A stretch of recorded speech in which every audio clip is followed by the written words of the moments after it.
Oh, music. I think it's the juice of life. You know, I can't imagine life without it.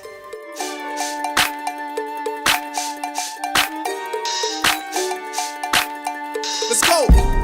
Yeah. Check it. Music. I think I love music so much. It's language. It's a language all on its own. Singing is so important to what gospel music is. Whenever you're feeling down, and you've probably heard that as a cliche, but it's so true. When you're ever feeling down or in a place where you feel at the lowest ebb, you hear that song, and it just changes your mood, your concept about how you think about people. When we sang there, they cried and they lifted up their hands, and that was just voluntary. And I realised the power of that music we were singing on there. Mum and Dad came around about 1960s, and so they did say that when he came in, that he was very kind of, you go to say the Church of England Church, and they just felt, they didn't feel as warm, because the style of worship, in the Caribbean we do, my warp is bit chick, and you got your guitar, and you got your stuff, and you go to the Church of England to do that, you're like, okay, security, can you please remove these people?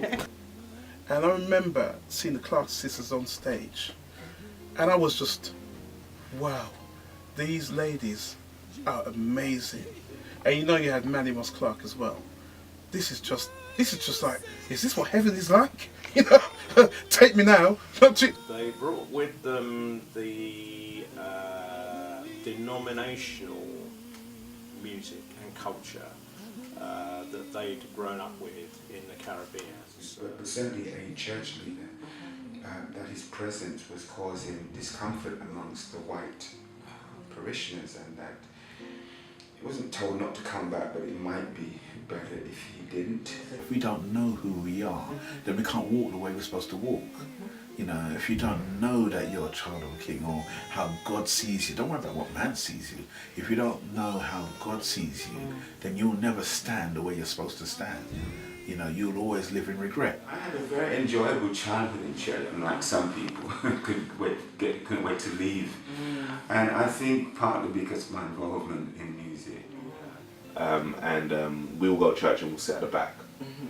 Because if we sit at the back and we fall asleep, no one will see us.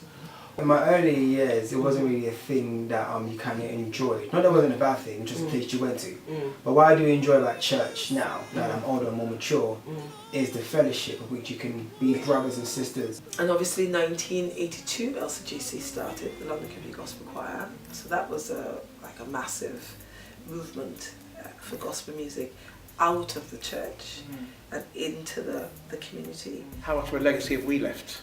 It's always a tendency to look at the new young groups and say, oh, they haven't done this and they're doing this to music and stuff, but to be honest, we're the ones that should have left some sort of legacy.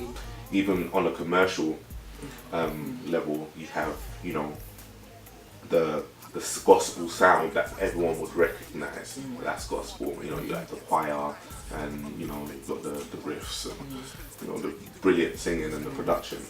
But at the same time, it's evolving, because now it's not only a style of music, it's now become a message. When you listen to what some of the British artists have achieved, you start to realise that gospel music, or singing the gospel, is not about one thing. It's not about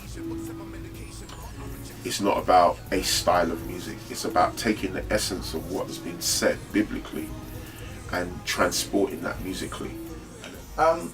Gospel music is forever evolving, but the roots elements should always remain. So we need to follow the times and follow the seasons and make sure that our sound is fresh and is relevant to today's generation.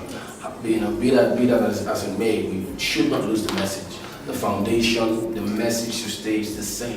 It's an incredible time for me. I think that this is probably one of the most exciting times in the history of the music business. Yeah, it's been a good journey, because I think church is starting to realise that, if we're going to be able to, if we want to reach the souls, reach people that don't know about Jesus, we have to be able to speak in their language. Not necessarily do what they do, but music has different variations, different flavours. Ourselves get the right kind of money to put our name in the right places, you'll see all of our concerts packed to the rafters.